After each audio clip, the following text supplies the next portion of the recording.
De lunes a viernes, Cristian Barken nos invita a cultivar nuestro propio jardín para impedir que el desierto avance. Una hora de autocultivo intensivo, con conversaciones, historias, viajes, pensamientos.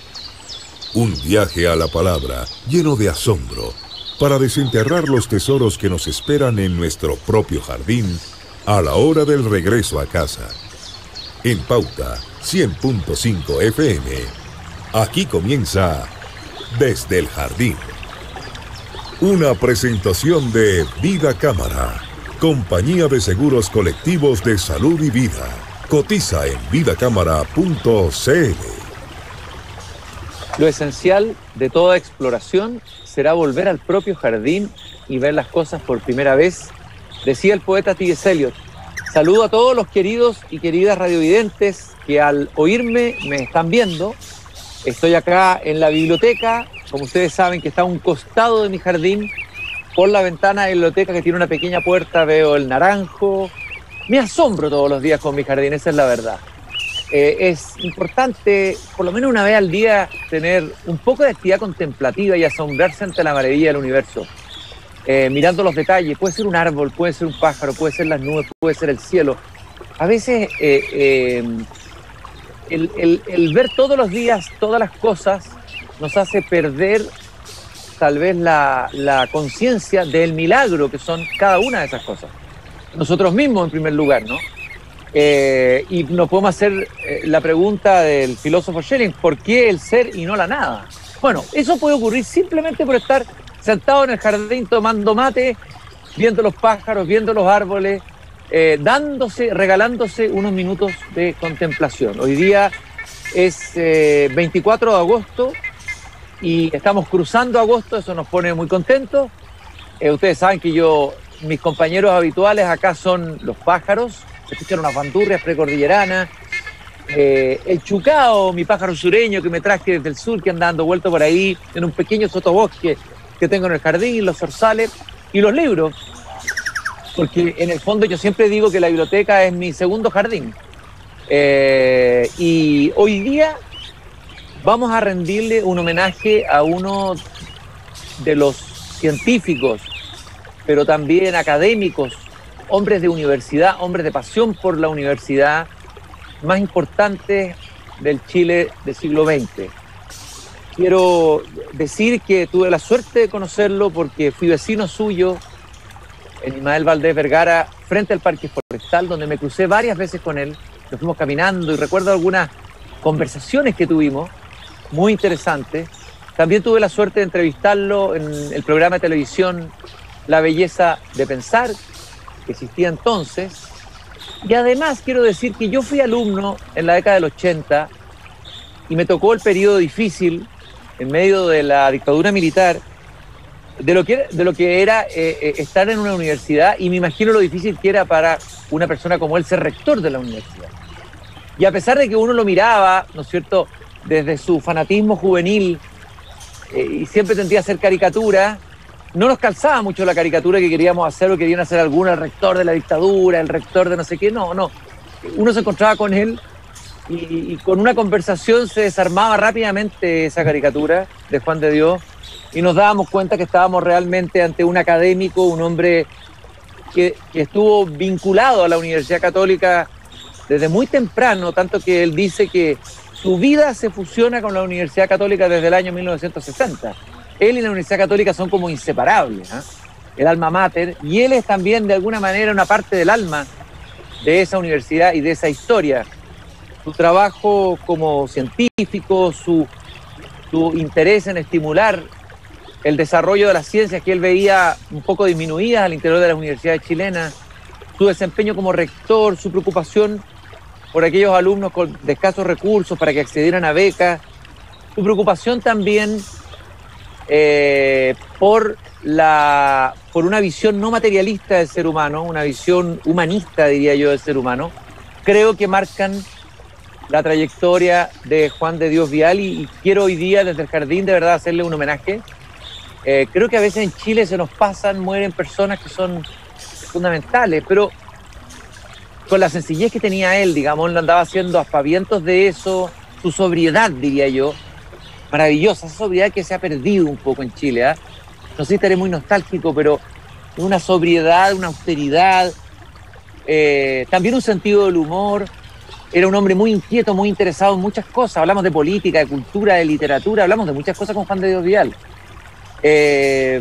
Lo recuerdo caminando por el Parque Forestal y hoy día en el jardín vamos a conversar con Rafael Vicuña, que es profesor titular de la Universidad Católica, ha sido, entre otras cosas, vicerrector académico de la universidad, decano de la Facultad de Ciencias Biológicas, es autor de más de 100 publicaciones en el campo de la enzimología, es un doctor en biología molecular, entre otros antecedentes, y él tuvo un vínculo muy cercano con Juan de Dios Vial, así que quiero darle la bienvenida a mi jardín de biblioteca, por lo que estoy viendo ahí en la imagen. Sí.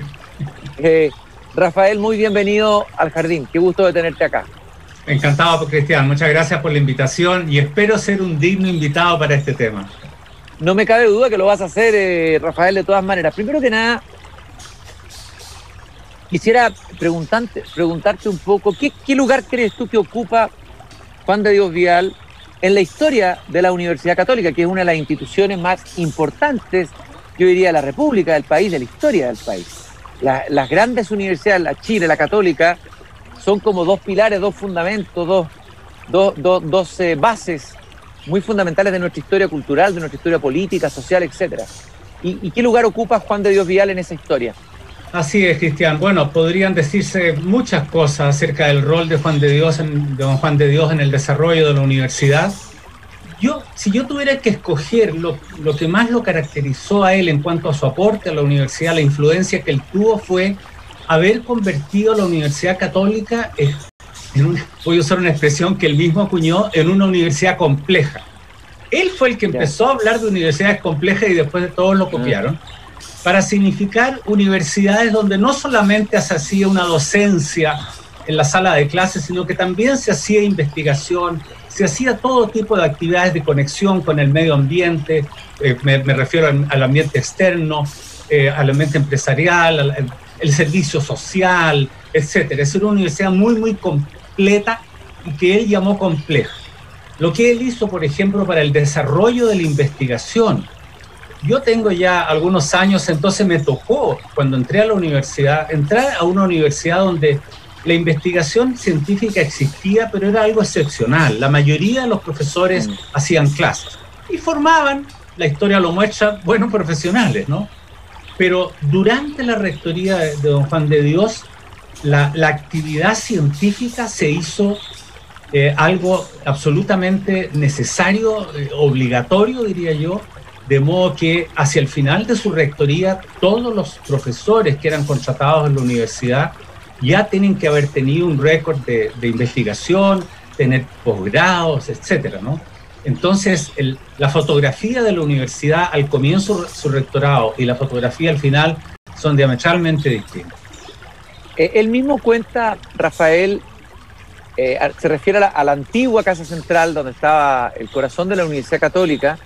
Él decía que era una universidad pequeña en que uno se topaba fácilmente con el rector, a quien se encontraba a menudo en los corredores, que recorría a diario los corredores o el camino entre la Universidad de la Iglesia de las Agustinas, donde residía. Esa fue la primera universidad que se encuentra como estudiante.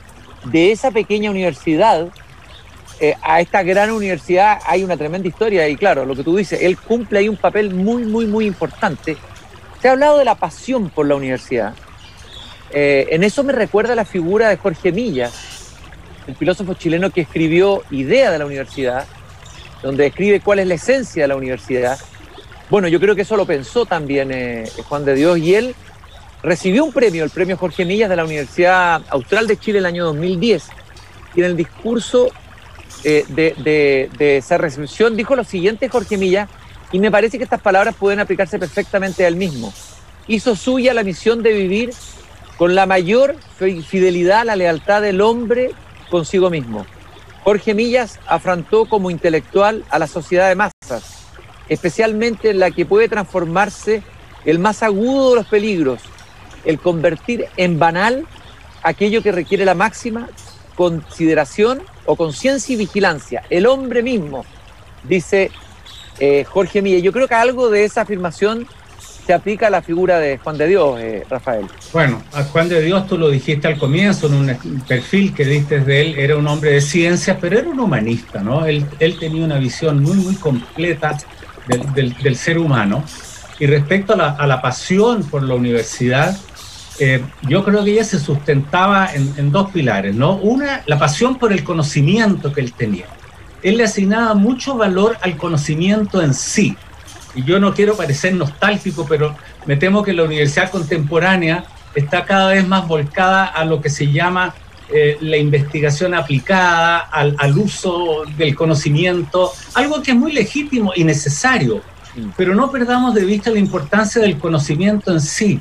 Él decía que la pasión que tiene el investigador se origina en su sed por aprender algo nuevo. Decía, la satisfacción que un investigador tiene cuando descubre algo nuevo, cuando comprende cómo funciona un mecanismo, ¿no es cierto?, en el área que sea, que minutos antes no comprendía. Eso marca la diferencia entre un profesor universitario y un simple profesor a secas, ¿no?, que también tiene su valor, pero la importancia del conocimiento por el valor en sí, que nos recuerda mucho a Newman, ¿no? Newman, cuando fue rector de la Universidad de Dublín, habló mucho de eso. Y lo otro, la pasión por formar. Él sentía muy fuerte la vocación de la Universidad Católica como una institución de la Iglesia que cumplía el mandato de Cristo de ir a enseñar a las gentes, pero para él era muy importante la formación, no solamente la instrucción de los estudiantes. Él quería que los estudiantes que se graduaran tuvieran no solamente conocimientos específicos de su área, sino que también tuvieran conciencia de que tenían que servir a su país, de que tenían un sentido solidario con sus compatriotas. Le importaba mucho la formación general. Él le dio un gran impulso a la inclusión en los currículums de ramos que no necesariamente tenían que ver con la formación específica de cada profesión, algo que fue profundizado en el siguiente rectorado del profesor Rosso. De modo que, claro, ese era su mundo, el mundo del conocimiento, el mundo de la búsqueda del conocimiento, el mundo de la transferencia de ese conocimiento, para formar nuevas generaciones de profesionales que iban a servir al país. Si hay algo que por lo menos lo que yo le conocí, yo no fui amigo de él, tú lo conociste mucho más de cerca, Rafael, pero me topaba con él como vecino y nos pegábamos unas caminatas hasta la Alameda. Él iba a la universidad y nos íbamos conversando. Me acuerdo de haber hablado una vez de la traducción, de si la poesía era traducible o intraducible, y él tenía su punto de vista y su mirada. Es decir, era un científico que estábamos hablando de la traducción de la poesía, la palabra poética. Otra vez me acuerdo de haber hablado del tema de los sentidos, de la audición. ¿Por qué la audición era un órgano distinto a la vista en el tema? Bueno, y él se lanzaba ahí y seguía conversando. Y hay una reflexión que él hace, o la cita a un articulista en estos días, que han salido unos cuantos artículos en el Mercurio, y en la tercera dice que comencé a leer a Goethe, al escritor alemán, cuando joven, que no me motivó en forma personal, pero encontré una persona que me dijo que a Goethe había que leerlo en alemán. Entonces aprendí alemán para leer a Goethe. Creo que eso refleja una parte de lo que estamos diciendo de Juan de Dios Vial, ¿no? ¿Me permites una pequeña anécdota? Sí, claro, pero por supuesto. Mira, yo pensaba que conocía bien a Juan de Dios por muchas razones. Lo conocí antes de entrar a la universidad. Después fue mi profesor en la Chile. Yo estudié en la Chile. Después entré a la Facultad de Ciencias Biológicas, donde lo conocí. Fui su vicerrector. Pero mira, yo sabía perfectamente que él sabía inglés, francés, latín, italiano. Pero yo era director de investigación de la Universidad Católica, un cargo que era muy importante, tanto así que hoy día es vicerrector, tiene un nivel de vicerrector el director de investigación. Entonces, recién asumió él en la rectoría el año 85, recibimos a una delegación de la Fundación von Humboldt. y me pidió que yo, como director de investigación y que tenía una visión de la investigación en toda la universidad, asistiera a esta recepción que se les dio en la sala de Consejo Superior de la universidad, muy formal, etc. Bueno, ¿cuál no sería mi sorpresa cuando después de los saludos don Juan de Dios se para? Él estaba en la cabecera, por cierto, de la mesa del Consejo Superior, y empieza a hacer un discurso a capela en alemán. ¡Qué bueno! Absolutamente sorprendente para mí, porque por último que lo hubiera leído, ¿no? Claro, una cosa, yo no hablo alemán, no, una cosa muy, muy impresionante, y le comenté esto después a él. Oiga, pero si yo sé del italiano, del francés, del latín, ¿ah? Qué fantástico. Porque me consta que sabía latín, ¿ah? Entonces me dijo, y me dice que era precisamente para leer a Goethe. A él le tocó vivir varios momentos difíciles, ¿eh? Y demostró ese valor hoy día perdido y que no está de moda, el viejo valor de la frónesis aristotélica, ¿no? La prudencia, que es propio de toda autoridad. Yo creo que está en la esencia de la verdadera autoridad. Si alguien tenía autoridad, era él. Así como el otro Juan de Dios Vial, el que fue rector de la Chile, también tenía autoridad. ¿Eh? Absolutamente. Ya, son personas con autoridad, que es algo que dice que se ha ido perdiendo, no solo por falta de respeto a la autoridad, sino que tal vez porque las autoridades han perdido el sentido profundo de la autoridad. Y a mí me parece que Juan de Dios Vial es un ejemplo del sentido de la autoridad.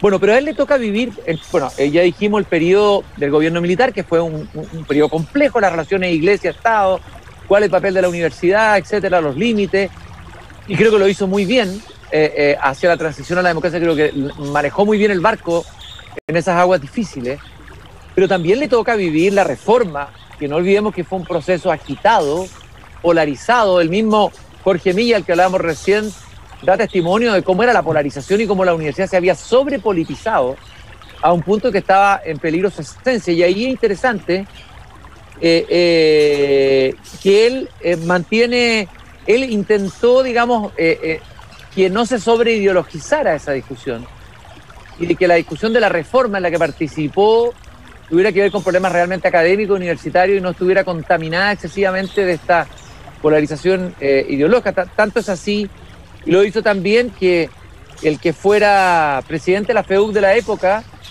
que se llamaba Solar, Miguel del Solar, ¿no? Sí. Miguel Ángel Solar, le escribió una carta después muy conceptuosa y recordando ese periodo.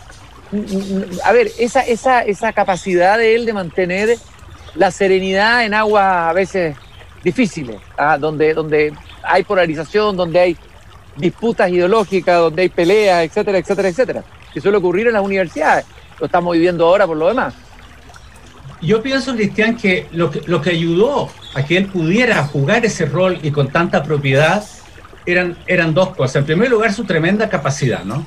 Pero también su independencia intelectual y su consecuencia de vida.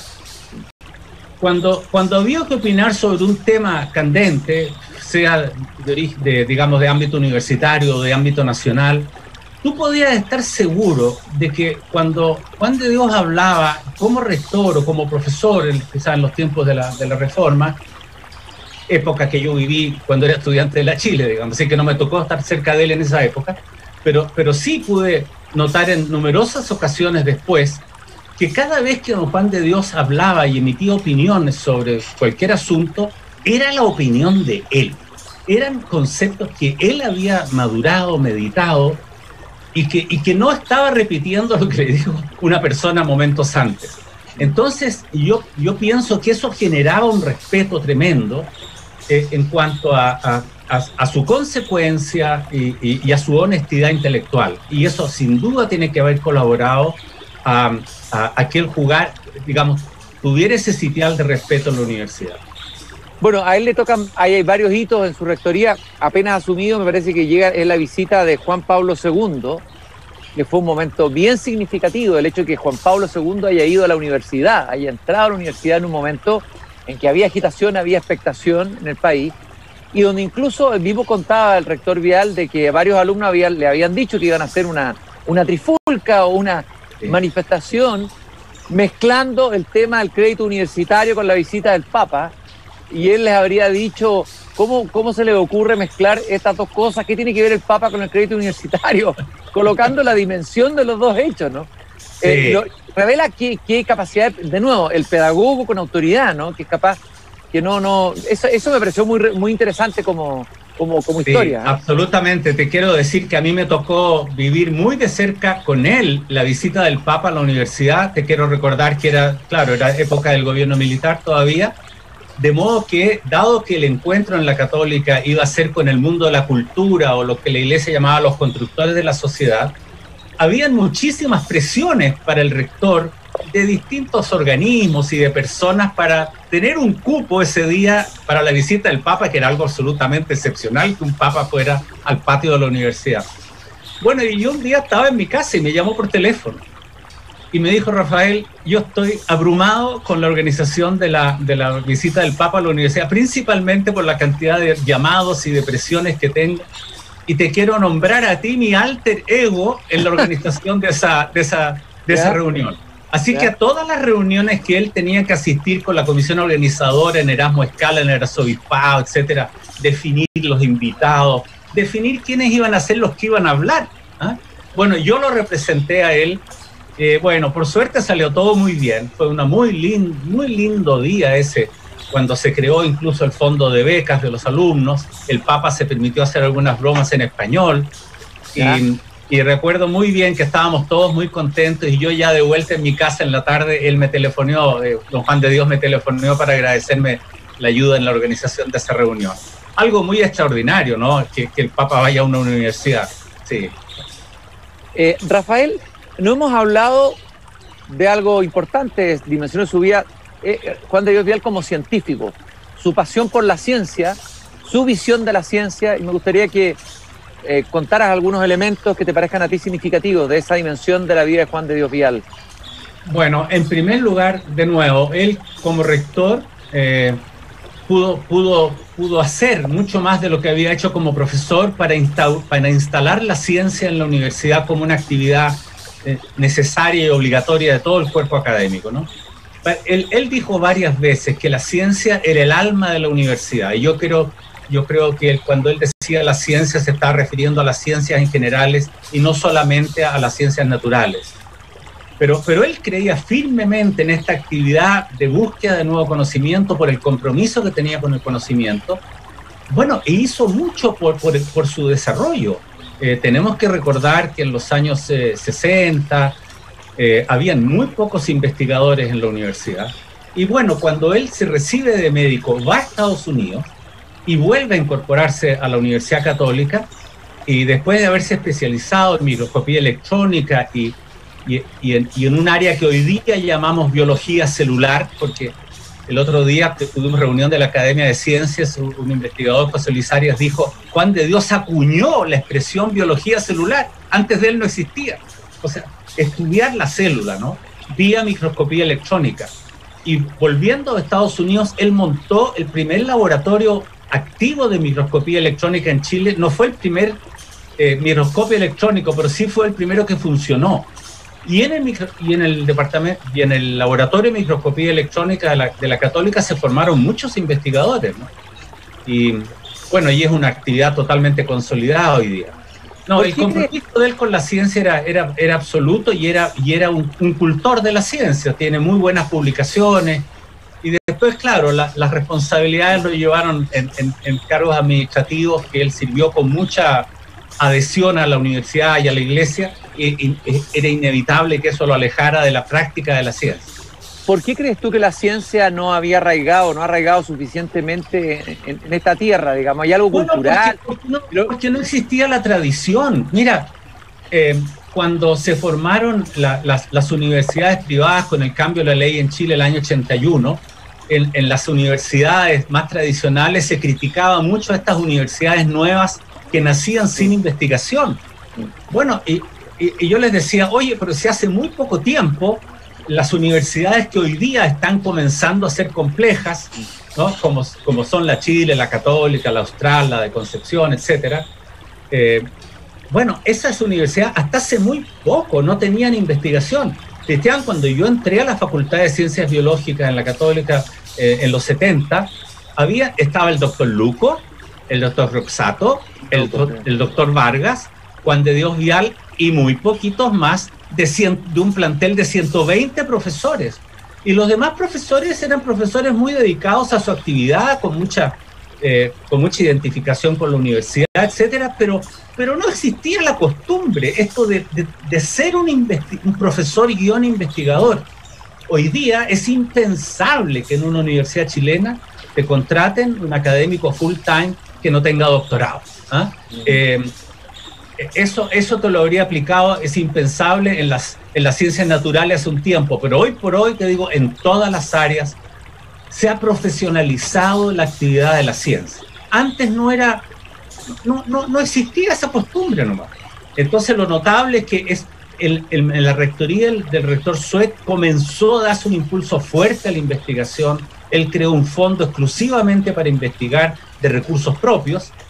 Después se creó durante la rectoría durante la rectoría de él todavía se creó el Fondesit, pero en CONICYT, pero la consolidación de la Universidad Católica como una universidad compleja y de investigación fue recién, antes de ayer, durante la rectoría de don Juan de Dios. Y tenemos pocas décadas de consolidación de la investigación como una actividad profesional en las universidades. Es interesante, Rafael, ver que él tenía una concepción humanista de la ciencia. Hay una frase de él, sacada de uno de sus textos, discurso, que el objeto propio de la investigación humana es el desarrollo del espíritu humano, dice Juan de Dios Vial. ¿Cuál es la diferencia? ¿Hay una diferencia? ¿Cuál es qué es lo que marca esa diferencia de esa visión humanista de la ciencia, una visión que uno podríamos decir, no sé si existe, no humanista de la ciencia, y en cuál visión estaba Juan de Dios Vial? Mira, yo quiero pensar que cualquier persona que tiene una vocación científica tiene una inclinación hacia la búsqueda de la verdad.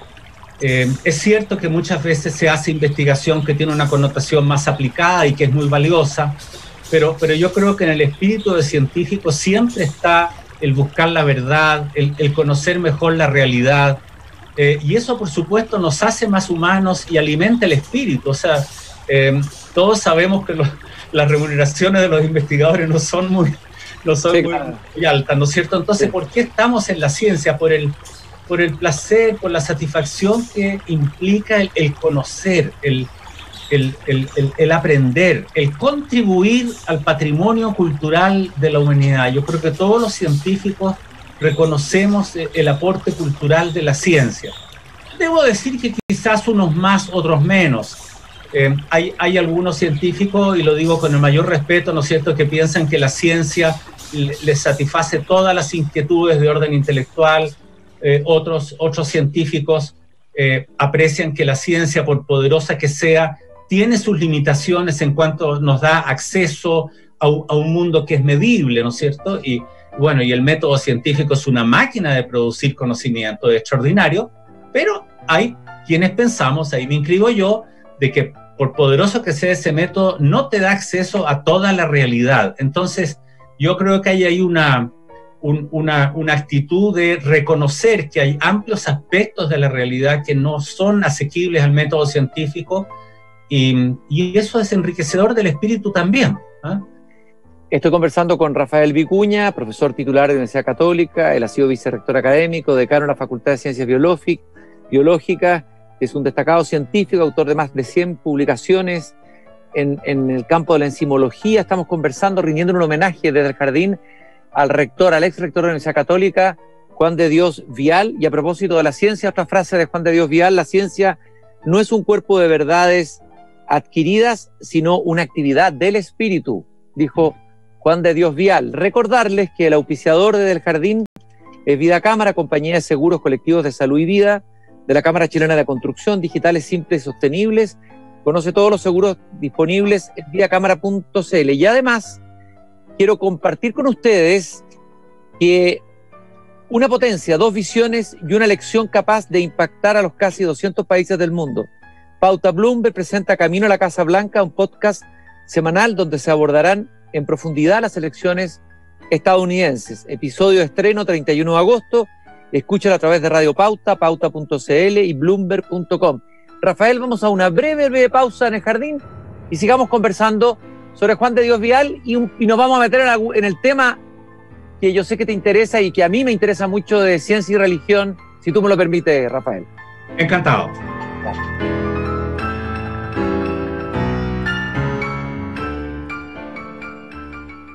Porque una cirugía a tiempo puede hacer la diferencia, te presentamos Cirugía en el Día en Red Salud. Técnicas quirúrgicas y procesos clínicos de vanguardia para que puedas recibir el alta el mismo día de tu operación. Con una cirugía en el día, retomas tu rutina de forma rápida, hay menor riesgo de infección, reduces el estrés de hospitalización y obtienes una completa cobertura hospitalaria al alcance de tu bolsillo. Consulta a tu médico en todas nuestras clínicas Red Salud. Cotiza en redsalud.cl. Red Salud, mejor salud para Chile. 550. Cotiza 100% online. El seguro complementario de salud para empresas entre 5 y 50 trabajadores. Con este beneficio, tus trabajadores podrán reembolsar sus gastos médicos de forma adicional a su ISAPRE o FONASA.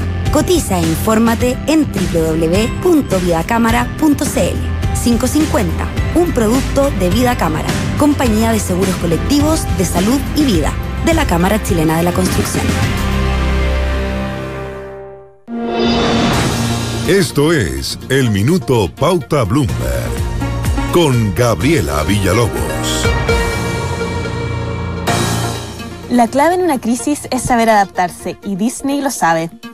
La empresa famosa por sus parques de entretenciones y películas está apostando por el streaming en momentos en que el turismo está deprimido en todo el mundo a causa del coronavirus. La empresa registró una pérdida de $1.960 millones en su unidad de parques temáticos entre abril y junio. La primavera del hemisferio norte es de los periodos más rentables para esta área, pero esta vez se mantuvo cerrada gran parte del tiempo a causa del coronavirus.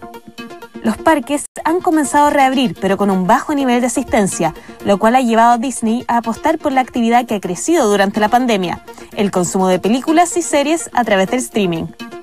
Por lo mismo, anunció que estrenará Mulan, el remake de la popular historia de una guerrera china, en su servicio de Disney Plus. La película será promocionada a $30, cerca de 5 veces más de lo que cuesta la mensualidad del mismo Disney Plus. En Pauta Bloomberg conversamos sobre estos y otros temas del mundo de los negocios de lunes a viernes de 8:30 a 9:30 y durante todo el día en pauta.cl. Eso fue El Minuto Pauta Bloomberg con Gabriela Villalobos. Seguimos conversando desde el jardín con Cristian Barken en Pauta 100.5. Una presentación de Vida Cámara, compañía de seguros colectivos de salud y vida. Cotiza en vidacámara.cl. El trabajo universitario es una cosa que merece la pena de hacerse y merece la pena de una vida. Allí uno adquiere una responsabilidad en el fondo muy personal con mucha gente y con mucha gente valiosa y que está construyendo sus vidas y vidas valiosas también. Entonces, cuando uno dice pasión por la universidad, está diciendo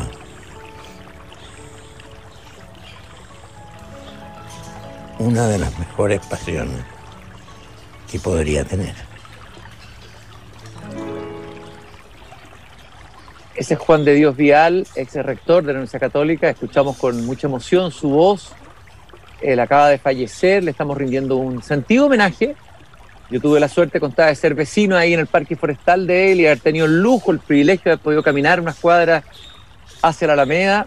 Los testimonios de alumnos de él, pienso en mi amigo Beltrán Mena, que fue alumno de él, que hablan con mucha admiración de Juan de Dios Vial, como profesor, de quienes trabajaron con él en la rectoría, y este sentido de la responsabilidad que personal que él sentía frente a la universidad. A mí me conmueve sentir que alguien le dedica su vida no para conseguir, no para que su ego sea masajeado, ni para conseguir luces, ni nada de eso. O sea, hay aquí un sentido profundo, ético, de la responsabilidad que tiene un profesor, la responsabilidad que tiene un universitario. Eso me sorprende y me emociona, Rafael. No sé si compartes eso. Absolutamente. Y algo de eso hablábamos en la primera parte del programa, sí. Bueno, vamos a hablar ahora un poco de la crítica que Juan de Dios, que se dio un debate a criticar el relativismo, el relativismo en términos éticos, en términos morales, el materialismo, ¿no? A usar de los otros, decía él, y del mundo como un material que puede ser lo que sea, o sea, un material disponible, donde todo puede ser y no ser, decía él, eso sería relativismo. Él también, desde la Academia Pontificia por la Vida, condenó el aborto y la eutanasia. Se metió en un debate complicado, difícil, arduo y apasionado, como lo hemos tenido en estos años. Y también hay una reflexión de él que voy a leerte, Rafael, y me gustaría que habláramos de ese campo, cómo este biólogo entra en un terreno en que va a tener que tener diferencias con otros biólogos, que a lo mejor son sus pares, ¿no es cierto?, sobre temas tan importantes como este. Dice que el enorme avance de la tecnología médica lleva aparejada la tentación de reducir la interpretación del cuerpo humano y solamente al campo de las creencias naturales. Así, el cuerpo humano viene a ser hoy básicamente una máquina termodinámica abierta al intercambio de materia y energía y dotada como tal de la capacidad de autodeterminación. Esa concepción acaba de tratar al cuerpo humano como un ser en bruto, desprovisto de significados y de valores morales, hasta que la libertad no lo necesita, no lo revista de su proyecto. Y él plantea que ahí hay un escepticismo de que el hombre tenga una verdad, una consistencia inteligible, dice Juan de Dios. Ahí nos estamos metiendo en un tema filosófico, pero creo que puede ser interesante abordarlo. ¿Y cómo lo ves tú, cómo lo viste en él, en Juan de Dios, Rafael? Bueno, sí, tú te referías a su visión en contra del materialismo, y él en todo momento y siempre resaltó la dimensión espiritual del hombre. Yo pienso que una vía por la cual él encauzó este ideario que él tenía fue la defensa de la dignidad de la vida humana. Y como tú mencionaste, lo hizo no solamente como rector, lo hizo también presidiendo la comisión, la Academia Pontificia por la Vida, y siendo muy valiente, defendiendo la vida desde su concepción hasta su término natural. Recuerdo muy bien haberlo visto incursionar también en el tema de la clonación, de la posible clonación de humanos, porque fue durante su rectoría que Ian Wilmut clonó Dolly, y después se empezó a hablar de clonar humanos. Y como estas eran situaciones nuevas, él aportó mucho con argumentos para establecer una posición en contra de la clonación humana, en la medida que la clonación de humanos cosificaba al ser humano, ¿no? Y se podía pensar en una producción más o menos en serie, porque las herramientas tecnológicas así lo permitían. Así que bueno, él ciertamente que tuvo una posición de liderazgo. Por suerte quedaron documentos escritos sobre eso, y siempre me parece a mí, tú decías, a lo mejor esto le llevó problemas con algunos colegas biólogos. Yo no lo recuerdo que no sea siempre una actitud de respeto hacia él, porque él podía decir sus puntos de vista con mucha energía, pero siempre fundamentados, y con una reflexión propia de atrás. Entonces eso sin duda que despertaba respeto en los contertulios, sobre todo si estos estaban en desacuerdo. Pero él marcó una línea muy importante de defensa de la dignidad de la vida humana y por lo tanto de su dimensión espiritual también. Rafael, entre las múltiples actividades o las múltiples dimensiones de Juan de Dios Viales, él participó, fue parte del comité editorial de la ya mítica revista Finisterra, que dirigía Jaime Izaguirre, un personaje, uno de los intelectuales más potentes que ha tenido este país, tremendo intelectual. También participó en la revista Humanitas, que dirigió, no sé si todavía, o dirigió Jaime Antúnez. Bueno, ya dijimos que fue rector entre el 85 y el 2000, que su tarea fue verdaderamente gigantesca: creación del bachillerato, por nombrar solo algunas, ¿no? Promoción de la investigación científica, No sé si hay alguna otra dimensión, otra faceta o algún episodio, algo que tú quieras recordar para que lo agreguemos a esta conversación. A ver, mencionaste la revista Humanitas, una revista muy extraordinaria que conozco bien porque tuve el privilegio de ser miembro de su comité editorial por muchos años. Y yo pienso que esa revista Antropología Cristiana probablemente no existiría si no fuera por el impulso de Juan de Dios.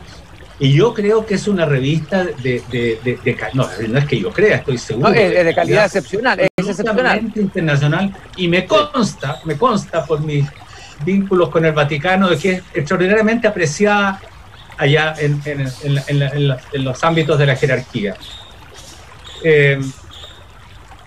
A ver, bueno, no sé qué más decir. Esto fue un hombre tan multidimensional, don Juan de Dios, participó también por la comunidad científica en el Consejo de Rectores, donde le tocara. Yo sé además que él reunía grupos de intelectuales en su casa para discutir sobre literatura, sobre poesía. Era un hombre muy versado en asuntos religiosos, pero extraordinariamente entendido y documentado. Él no ignoraba nada. Yo lo usaba mucho como Google a él cuando tenía alguna duda. E invariablemente él tenía una respuesta, pero humilde. No es que él hiciera algún aspaviento de sus conocimientos, pero que simplemente mostraban todo lo que había leído él al respecto. Era una cultura.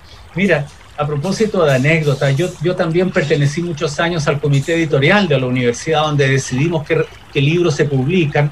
Y por supuesto, una de las etapas en la publicación del libro es el envío del proyecto del libro a un par de árbitros, ¿no? Para que den su opinión, etcétera. Bueno, y hay algunos temas que son muy difíciles, ¿no? De encontrar pares que pudieran leer los libros.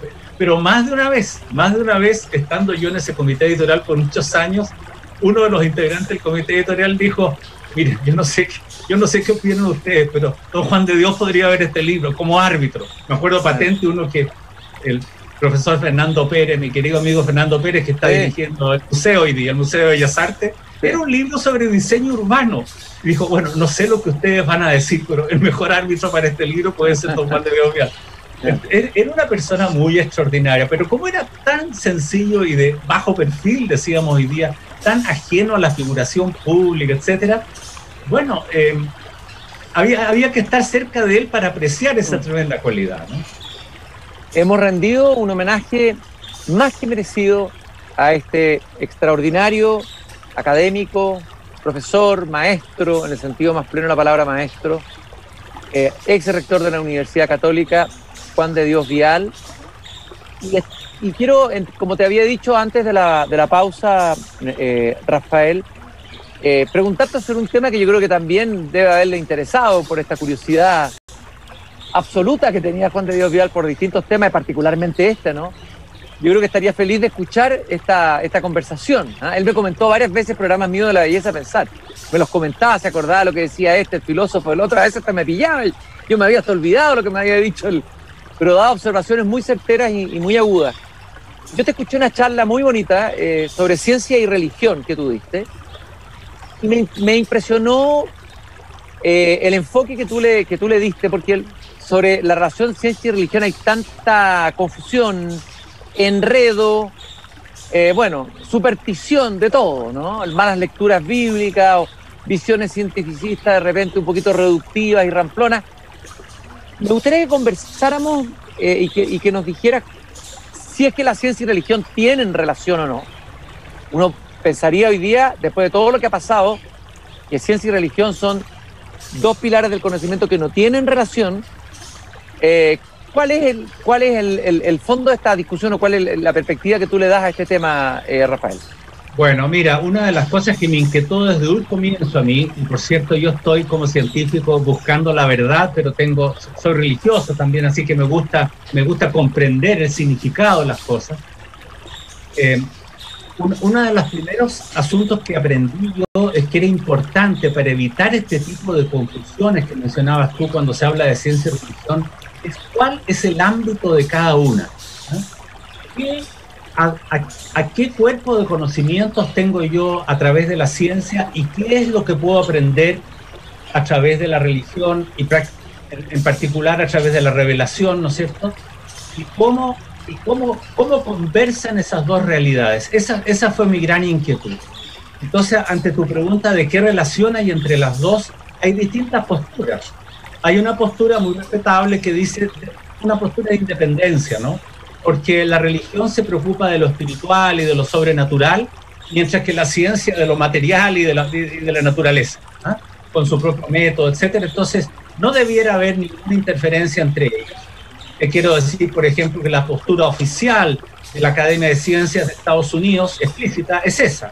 Miren, no debiera haber interferencia porque cada magisterio tiene su dominio. Pero sabemos también que hay otras posturas como la integración, que a mí me parece epistemológicamente equivocada porque mete todo en una misma bolsa, ¿ves? Entonces pretenden mezclar conocimientos científicos con revelación de la Biblia y eso a mí no me parece correcto. Bueno, podríamos hablar mucho de eso al respecto. Está la tercera postura, la que genera conflicto, y hay muchas razones para ese conflicto. Una de las razones es la lectura literal de la Sagrada Escritura. Ahí no te queda sino tener conflicto, estar en conflicto entre la ciencia y la religión, porque si uno lee el Génesis, por ejemplo, literalmente, como lo hace el 40% de la población de Estados Unidos. Impresionante, ¿no? Y lo digo con mucho respeto porque todos sabemos lo en serio que se toma la religión los norteamericanos. Bueno, un 40% de la cuna, digamos, del país más desarrollado en ciencia del mundo, cree que el hombre tiene 5.000, 6.000 años y que fue hecho con las manos por Dios del barro, ¿no? Y sabemos, eso obviamente no fue así. Entonces, vamos a tener un conflicto si interpretamos literalmente la Sagrada Escritura, o vamos a tener un conflicto si en una posición estrictamente materialista, donde pensamos que la ciencia va a dar todas las respuestas. Entonces, la relación correcta, me parece a mí, que debe haber entre ciencia y religiones, es una conversa entre ellas. Se dice diálogo. Y la Iglesia Católica, por lo menos, es muy rica en magisterio, particularmente en los últimos pontífices, Juan Pablo II, Benedicto, con esta ampliación de la razón, que él nos invitó tantas veces a ampliar el uso de la razón. Y también Francisco, invitaciones a hacer conversar la ciencia con la religión, la revelación, ¿no es cierto?, entendiendo desde el punto de vista de la Iglesia que ambas son, que la naturaleza y la revelación son obras de Dios y que por lo tanto no puede haber contradicciones entre ellas, y buscar la verdad haciéndolas conversar, respetando los dominios de cada una de las dos, pero sin mezclarlas, ¿no? Estoy conversando con Rafael Vicuña, Desde el Jardín, profesor titular de la Universidad Católica, vicerrector académico, decano, científico, hablando ahora, y le rendimos un homenaje al exrector Juan de Dios Vial, pero ahora estamos conversando del tema de ciencia y religión. Tú decías esta lectura literalista o literal de la Biblia. De alguna manera, qué importante es cómo uno lee los libros, ¿no? También está la hermenéutica, ¿no? Es fundamental. ¿Cómo se lee la Biblia? ¿Se lee como un mito que se agrega un significado? ¿Es una parábola que tiene un significado oculto, cifrado? ¿Cuál es la correcta lectura de la Biblia que no sea esta lectura literal, casi infantil en el más sentido de la palabra, ¿no? Bueno, esa es una pregunta para un teólogo, Cristian, no para un bioquímico, ¿no? Ya, pero más o menos. Pero no, yo creo que, a ver, yo voy a hacer mi humilde postura cuando leo la Escritura. En primer lugar, tener conciencia, y esto no es menor, que es la palabra de Dios. ¿Qué vínculo tenemos con Dios más efectivo, aparte de la Eucaristía, ¿no? Pero qué vínculo más directo tenemos que su propia palabra, y tratar de interpretarla, porque él no la escribió él con sus manos, sino que la escribió inspirando a quienes lo hicieron, con siglos de diferencia. Entonces hay que tener en cuenta el contexto de la época, ¿no es cierto? Si es que Moisés tuvo que ver con la escritura del Pentateuco, ¿qué iba a saber Moisés de ciencia? Posible. Entonces, él recibió una inspiración para escribir el Génesis, por ejemplo. ¿Y qué es lo que aprendo yo del Génesis? Aprendo de que fue perdona, una interpretación muy mía, ¿no? Pero que fue primero que hay una creación, o sea, lo que yo observo con mis ojos tiene un autor, que fue un proceso paulatino. Ciertamente lo de los días, ¿no es cierto? No lo puedo, ni siquiera en el orden de aparición de las cosas puedo tomármelo literalmente, ni siquiera en ese orden, porque si mal no recuerdo, las plantas aparecen el tercer día, pero el sol el día cuarto. ¿Ah? Entonces no, mira, ¿qué es lo que aprendo yo de ahí? Que fue un proceso paulatino y que es obra de Dios, eso sí. Rafael, también tú hablas por ahí o te refieres a estos nuevos ateísmos, científicos ateos, científicos que hacen de la ciencia el fundamento de su ateísmo, ¿eh? Como Richard Dawkins y el famoso libro tan comentado El espejo de Dios. ¿Qué te parece a ti la postura de Richard Dawkins como científico? Bueno, mira, ¿cómo la lees tú? Yo la leo así. Yo tengo mucho respeto por el espíritu religioso, ¿no? Por el sentido religioso de las personas, más allá de cuál religión se trate. Es decir, me parece a mí que tener una actitud de admiración y de búsqueda de algo sobrenatural que le dé significado a tantas cosas que no puedo yo entender con las herramientas de la ciencia, me parece una actitud humilde y correcta. También te diría yo, me pasa lo mismo con la posición del agnosticismo. Yo tengo la idea de un agnóstico, de una persona que busca, pero que está inquieta, pero que sigue buscando. ¿Qué es lo que veo en general? No siempre, pero en general en las posiciones ateas, y particularmente en los cultores del nuevo ateísmo, una soberbia muy grande. Una soberbia. Yo no veo una voluntad de realmente buscar la verdad. Entonces, esta gente escribe libros que son bestsellers, tienen mucha prensa y tienen una actitud, pero realmente agresiva hacia la gente que tiene un sentido religioso. Y a mí me parece que eso no corresponde, nunca, porque hay que respetar lo que piensan los otros, sobre todo cuando son consecuentes con lo que piensan. Entonces, yo no puedo pensar bien del nuevo ateísmo, además de estar intelectualmente en desacuerdo, porque yo pienso que la ciencia no me va a entregar todas las respuestas. Entonces tenemos gente, incluso como Stephen Hawking, ¿no es cierto?, y otros científicos, que declaran muerta a la filosofía.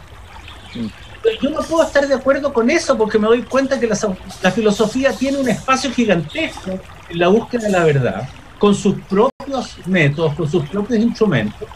Y me doy cuenta también que yo puedo incursionar en el pensamiento filosófico sin necesariamente tener que llegar al área de la religión, sino que simplemente la reflexión filosófica me lleva a órdenes del conocimiento que están más allá de la ciencia, y no tengo por qué hacerle el quite a eso, y tengo que admitir que hay aspectos de la realidad que no son materiales.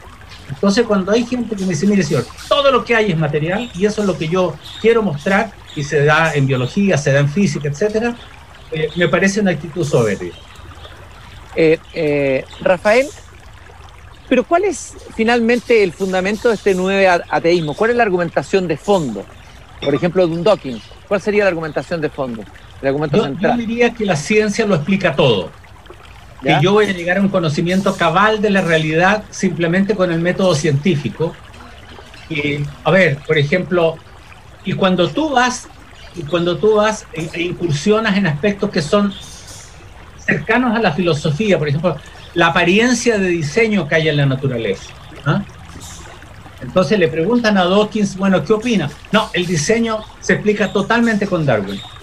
Darwin nos demostró de que puede haber diseño sin un diseñador sobrenatural. Oye, Cristian, yo soy darwinista, por supuesto que creo en Darwin. Y es maravilloso el aporte. Probablemente Darwin fue más grande de todos, ¿no? Más grande que Newton, yo me atrevo a decirlo. Fue extraordinario el aporte de Darwin. Pero lo siento, o sea, Darwin no me explica, o sea, Darwin me da una maravillosa explicación natural a lo que existe, pero eso no me basta a mí, pues. A mí no me basta. Claro, porque el hombre, en el fondo, lo que dice Viktor Frankl, el hombre es un buscador de sentido. Hay un anhelo de sentido en el hombre, de significado, y la ciencia puede, claro, tener una explicación extraordinaria de los hechos, pero no... Y de los mecanismos. Y de los mecanismos, pero no te puede dar el significado. Y el hombre necesita un significado, eso es evidente. Absolutamente, absolutamente. Mira, por ejemplo, Cristian, el hecho que los seres vivos tengan un propósito, algo que intrigaba a Kant. A Kant lo descolocaba esto. ¿Por qué los seres vivos? Y él decía, no vamos a pretender que un Newton va a venir a explicarnos lo que es una ramita de un árbol. Como diciendo, no me basta la física para entenderlo, ¿no? Bueno, ¿por qué? Porque los seres vivos tienen un propósito. ¿Y cuál es ese propósito? Hacer más vida, mantenerse vivos, perdurar en la vida. ¿Y de dónde sale eso? Eso no me lo va a explicar el método científico. Estoy conversando con Rafael Vicuña, profesor titular de la Universidad Católica, científico, pero también un buscador de significado, un buscador de sentido, en el sentido más profundo de la palabra. Tú terminaste esa charla de ciencia y religión que yo vi, y que pueden verla los que nos están escuchando en YouTube, una muy buena charla, invitando a los que estaban ahí a la contemplación del universo. Yo partí contemplando mi jardín, y que tal vez sea la contemplación. Y bueno, hiciste varias citas bíblicas de los Salmos, del Antiguo Testamento, etcétera, también de San Pablo. El tema de la contemplación de la armonía, el término de la contemplación del mundo, y eso es interesante que un científico todavía tenga la capacidad de contemplar y de conmoverse con la contemplación. Uno piensa tal vez, científico, de tanto estudiar la materia, llegar a la partícula, al átomo, o entrar en el espacio inmenso del cosmos y manejar todos sus mecanismos, lo haría perder ese asombro, ese taumazein del que hablaba Aristóteles, ¿no? Que es el origen de la filosofía, el asombro. A ver, hablemos un poco de eso, Rafael. Bueno, mira, de las pruebas que han desarrollado los filósofos para llegar a la convicción, ¿no es cierto?, de que hay un ser sobrenatural, un Dios creador, etcétera. A mí el argumento del teleológico, digamos, es decir, el argumento del diseño, que surge de la contemplación de la naturaleza, es el más convincente, y tengo entendido que para Kant, curiosamente para Kant también lo era, es decir, de los argumentos filosóficos que hay, el del diseño. Es decir, maravillarse, porque no queda otra, con la naturaleza. Cuando uno piensa en, por ejemplo, el tamaño del universo, oye, es que es demasiado grande. Yo estoy en una galaxia que tiene 100.000 millones de estrellas, y que solamente en atravesarla me demoro 100.000 años luz. 100.000 años luz. Bueno, hay cientos de miles de millones de galaxias. Entonces, no puedo sino abrumarme con eso, y también lo siento con la complejidad de la vida. Si la vida es algo muy extraordinario, y algunos biólogos que ya tienen canas igual que yo se atreven a decirme, Rafael tiene razón, la vida es un misterio. La vida es un misterio. Yo como científico tengo que estudiar la vida y soy bioquímico, ¿no? Pero y ha sido mi pasión toda la vida, pero tengo que reconocer que hay en la vida una complejidad. Hay en la vida muchas preguntas que nos llevan más allá de la ciencia. Por ejemplo, Cristian, en la vida hay información digital. Nosotros tenemos un código digital. Yo no puedo quedarme tranquilo porque como entiendo cómo funciona ese código, ya estoy. No, pero ¿de dónde sales? Entonces me inquieta mucho. Entonces, este asombro que produce la naturaleza, sin duda que te conduce a pensar en un ser sobrenatural. Hay un riesgo, que es un tema que le habría interesado a Juan de Dios, en la sobreespecialización, que cada vez mayor en la ciencia, obviamente por su desarrollo mismo. Hay un riesgo de perder o de alejarse demasiado de ese concepto original que dio fundamento a las universidades, en que los saberes estaban integrados y relacionados. ¿Cuál es el peligro? ¿En qué situación estamos hoy día a nivel mundial? Mira, lamentablemente para ser un científico competente hoy día y hacer aportes en la disciplina correspondiente, hay que investigar un tema muy, muy concreto, que está siendo investigado también por muchos otros colegas en distintos laboratorios del mundo, y que te exigen a ti estar permanentemente al tanto de la literatura que se está produciendo. Hay que ir a los congresos a aprender, hay que escribir papers. Entonces uno está muy absorbido por esta pequeña fracción de la realidad que está estudiando, y lamentablemente eso hace perder un poco la vista general. Mira, tenemos que aprender a vivir con eso, tenemos que luchar contra eso, tenemos que buscar las maneras de tratar de mantener una visión de la realidad en general. Las universidades están haciendo mucho esfuerzo ahora, Cristian, en el trabajo interdisciplinario. En algún momento se constató que este trabajo de los investigadores en sus respectivos departamentos y facultades atentaba un poco contra la integración del saber, y por lo tanto las universidades han creado los centros, ¿no? Porque hay materias que son de carácter interdisciplinario que no pueden ser abordados en la estructura tradicional de la universidad. Así que me parece que una medida positiva en favor de la integración del saber es el trabajo de estos centros, a los cuales distintas facultades aportan con distintos profesores para que trabajen juntos. Quiero agradecerte, Rafael, esta grata conversación que hemos tenido aquí en nuestras respectivas bibliotecas, en nuestros respectivos jardines, en esta tarde de agosto, en que partimos homenajeando a uno de los grandes maestros, de los grandes, yo diría, adalides del sentido profundo y genuino de la universidad. Me refiero a Juan de Dios Vial Correa, nacido en 1925 y fallecido este año, el año 2020, hace unos días atrás. Gracias por haber estado conmigo aquí en el jardín recordando a Juan de Dios Vial y hablando de este apasionante tema de la relación, diferencia, diálogo entre la ciencia y la religión. Espero tenerte prontamente de nuevo acá en otra conversación tan interesante y valiosa como esta, Rafael. Muchas gracias, Cristian, encantadísimo. Muchas gracias. Un abrazo y muy buenas tardes. Buenas tardes. Recordarles que nuestro auspiciador es Vida Cámara, compañía de seguros colectivos de salud vida de la Cámara Chilena de la Construcción, digitales, simples y sostenibles. Conoce todos los seguros disponibles en vidacámara.cl. Yo cierro, voy a ir a cerrar la verja de mi jardín, la verja de madera de mi jardín, pero me voy a quedar en ella contemplando, embebido de este espíritu que nos ha insuflado aquí el profesor Vicuña, del asombro del Tauma Zein ante el milagro de la existencia. Muchas gracias, muy buenas tardes, nos encontramos mañana de nuevo aquí en Radio Pauta.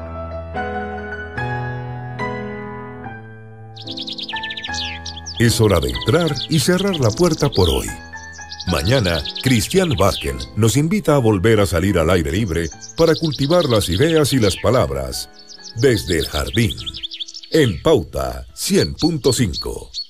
Una presentación de Vida Cámara, compañía de seguros colectivos de salud y vida. Cotiza en vidacámara.cl.